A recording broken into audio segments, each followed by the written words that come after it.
La mulți ani, Niculina! La mulți ani, Niculina! Ne-am gândit să-ți facem un cadou, dar nu știam ce cadou să-ți facem. Frumoasă ești, deșteaptă ești,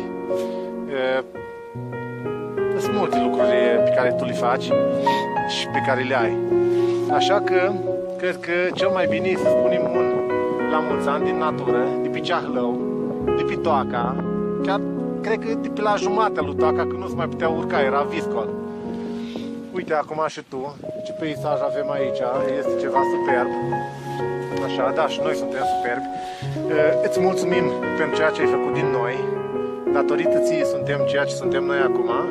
Îți mulțumim foarte mult și îți dorim tot ce este mai frumos. Te pupăm! Pupici, Niculina!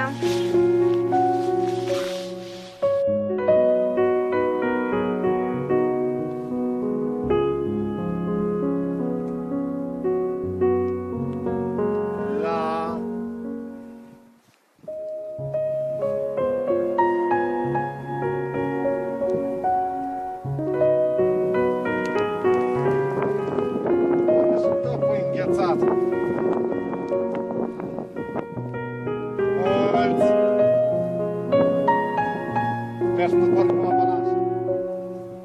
Ani!